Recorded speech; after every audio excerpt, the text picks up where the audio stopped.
Hello there, everybody. I'm Mel Allen, and this is Baseball Collector.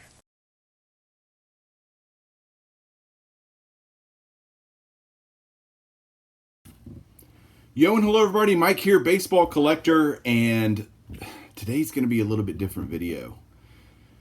Not often do I come on YouTube and voice my opinion about any particular subject, but I've been getting some comments lately about some things that I think I at least want to throw out what I think and why I think it.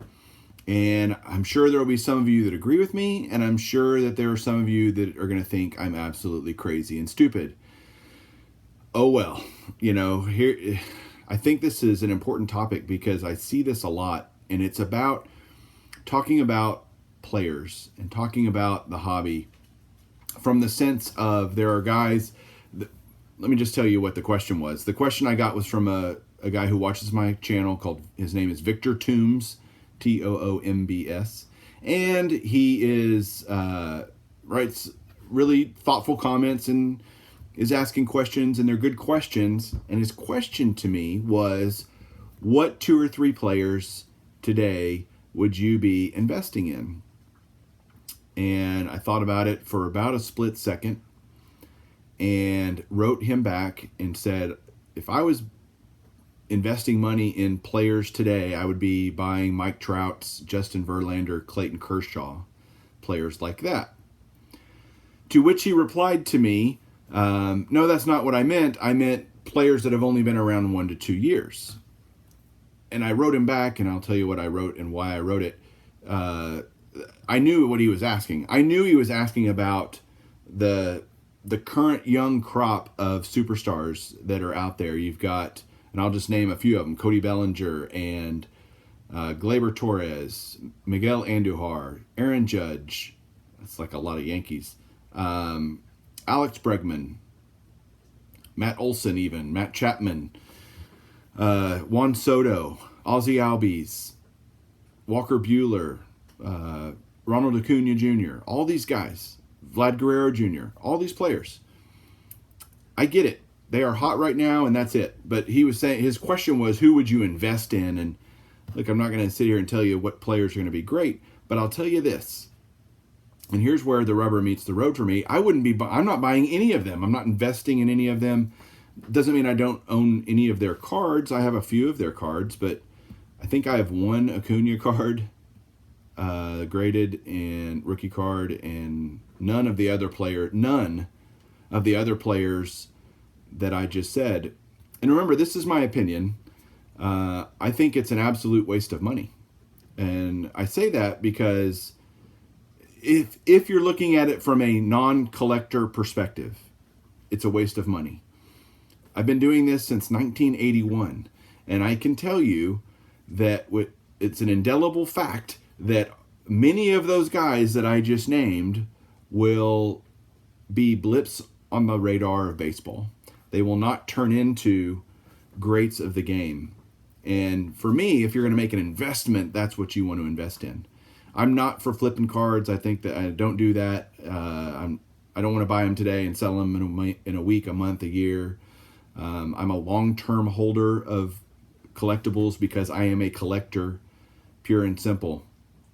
And so for me, if I'm going to collect long-term, I want to collect long-term and put my money towards players that are the greats of the game.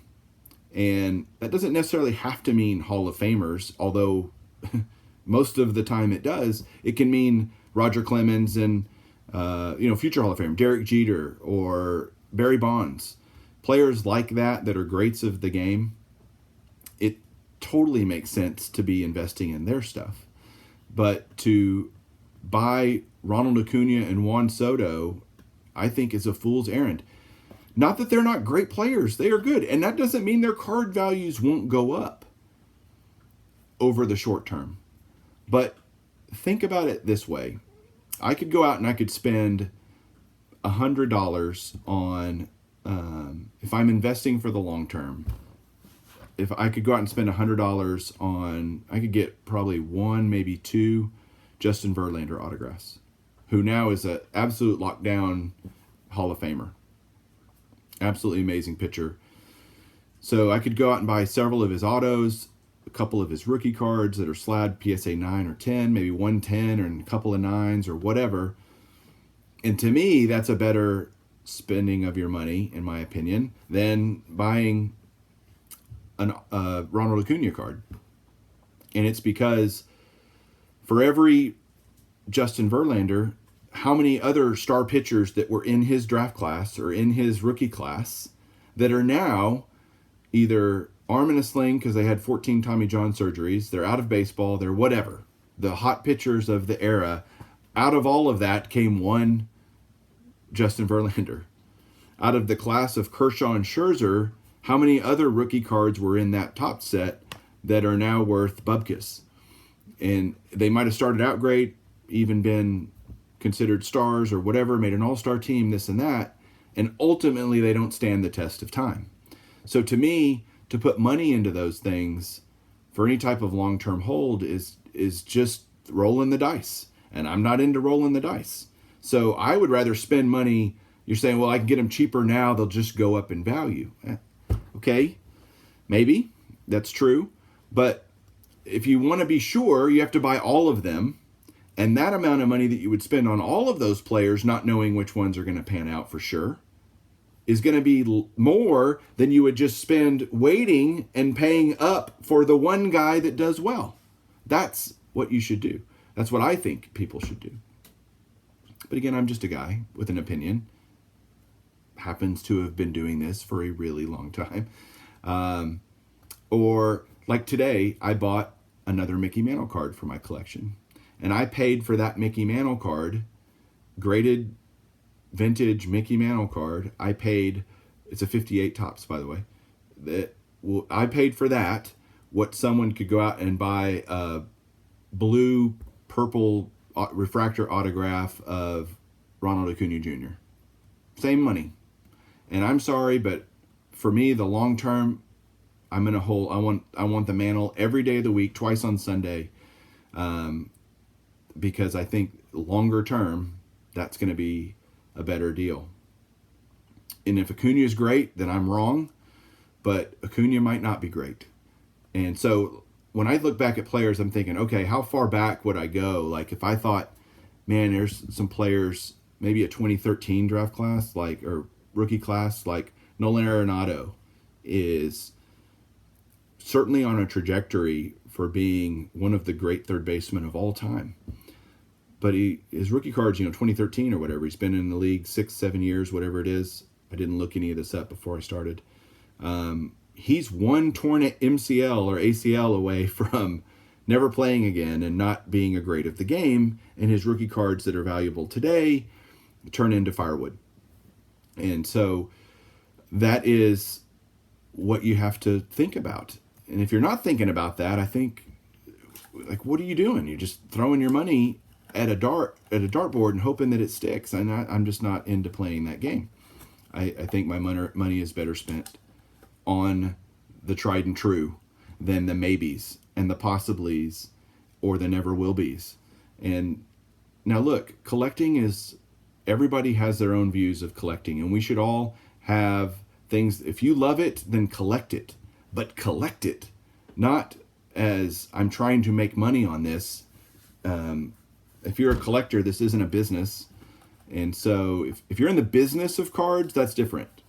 But if you're just a collector and you're trying to decide what's a good bet on a young player, I would say none of them. Wait and see which ones separate themselves, the wheat from the chaff, and see who becomes a great player. Then buy their cards instead of buying, because again, in order to be right, to know you're going to be right, you have to buy all of them.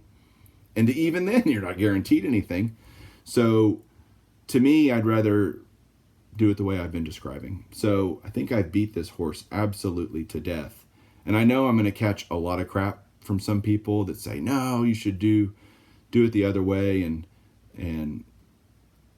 fine, you're entitled to your opinion just as I am entitled to mine. Mine just comes with a little bit of experience and making that mistake, quite frankly. Like, that's the funny part.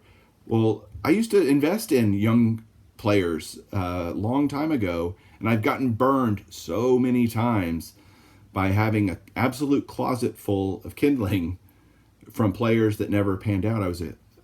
So many players that I put money in that either hurt themselves out of the game, drug use, whatever, never became a great of the game. And now I have no money for that. So, okay, sorry about that. Doorbell rang. It was the mail lady.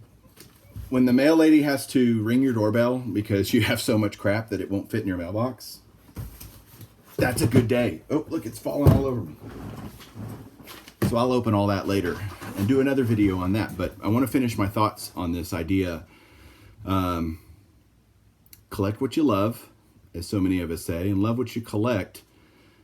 But I think if you're trying to look for the hot player, look for the quick buck or whatever, I think you're just setting yourself up to be incredibly disappointed and incredibly broke. So that is my opinion. There you go. Let me know what you think down below. I'm open to all of, I can take it. If you think I'm completely full of crap, let me know. I can take it. So we'll talk to you guys later and keep collecting.